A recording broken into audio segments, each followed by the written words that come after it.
क्या आप जानते हैं एक अखबार बेचने वाला लड़का कैसे इंडिया का प्रेसिडेंट बन गया? तमिलनाडु के एक छोटे से शहर रामेश्वरम में एक लड़का सुबह 4 बजे उठकर अखबार बेचता था।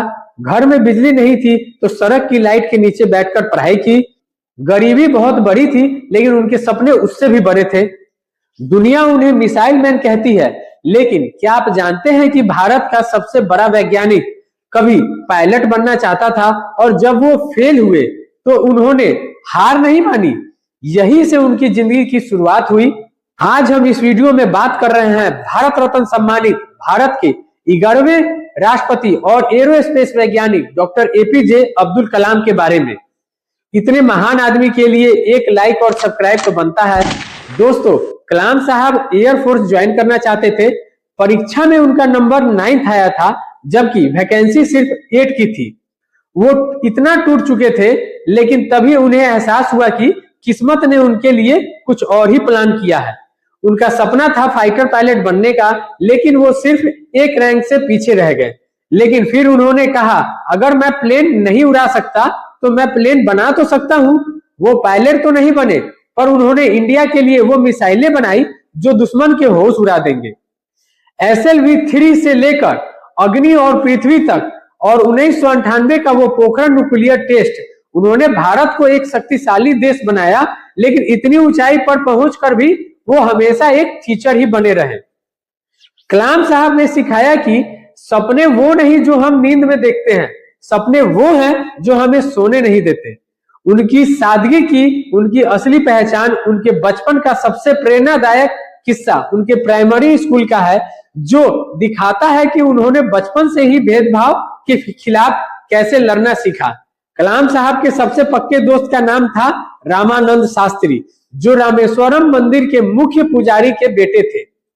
कलाम साहब हमेशा सर पे टोपी पहनते थे, जो उनकी पहचान थी, और रामानंद हमेशा जनेऊ पहनते थे।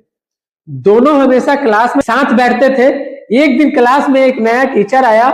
उसने एक मुस्लिम लड़के को एक ब्राह्मण लड़के के साथ बैठते देखा तो उनसे ये बर्दाश्त नहीं हुआ। उसने पुराने सोच के चलते कलाम साहब को उठाकर सबसे पिछली बेंच पर बैठने को कह दिया।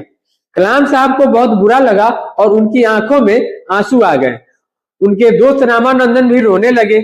जब ये बात रामानंदन के पिता मुख्य पुजारी को पता चली तो उन्होंने उस टीचर को बुलाया और सख्त लफ्जों में कहा, बच्चों के दिमाग में धर्म और भेदभाव के जहर मत घोलो।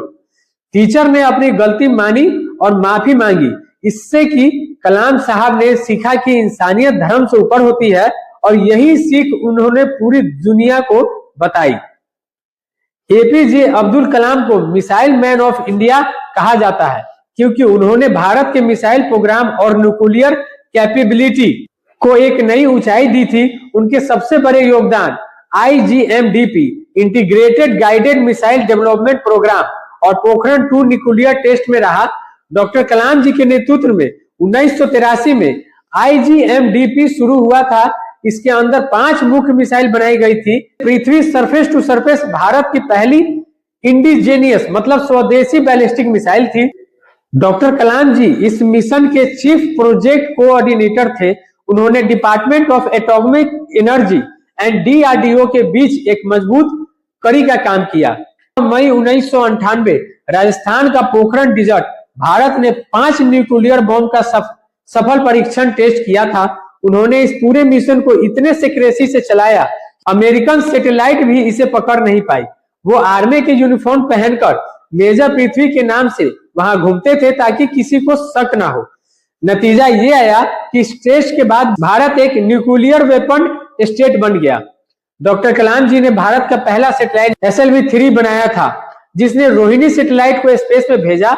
इसी टेक्नोलॉजी के इस्तेमाल के बाद उन्होंने मिसाइलें बनाने में इसे यूज किया। 27 जुलाई 2015 का वो दिन जब कलाम जी IIM शिलोंग में लेक्चर देने गए थे। उनकी तबीयत थोड़ी खराब लग रही थी, लेकिन उन्होंने लेक्चर कैंसिल करने से मना कर दिया। उनका मानना था कि बच्चों का वक्त खराब नहीं होना चाहिए। लेक्चर शुरू होने के सिर्फ 5 मिनट बाद जब वो स्टूडेंट से बात कर रहे थे, उन्हें एक मेजर कार्डियक अरेस्ट दिल का दौरा आया और वे स्टेज पर ही गिर पड़े। उन्होंने तुरंत हॉस्पिटल ले जाया गया, लेकिन डॉक्टर उन्हें बचा नहीं। जब उनके पार्थिव शरीर दिल्ली और फिर उनके गांव रामेश्वरम लाया गया तो वहां लाखों की भीड़ उमड़ पड़ी। लोग किसी नेता के लिए नहीं बल्कि अपने पिता समान इंसान के लिए रो रहे थे। प्राइम मिनिस्टर मोदी ने खुद उनके जनाजे को कंधा दिया और उन्हें सैल्यूट किया। डॉक्टर कलाम ने एक बार कहा था, do not declare A holiday on my earth, instead work an extra day if you love me. मतलब मेरी मौत पर छुट्टी मत मनाना, बल्कि अगर मुझसे प्यार करते हो तो उस दिन एक दिन और ज्यादा काम करना। इसी वजह से आज भी उनका birthday 15 October world students day के रूप में मनाया जाता है। कलाम साहब की जिंदगी से हमें ये सीख मिलती है कि इंसान अपने पद या पोस्ट से बड़ा नहीं होता बल्कि अपने कर्मों से बड़ा बनता है।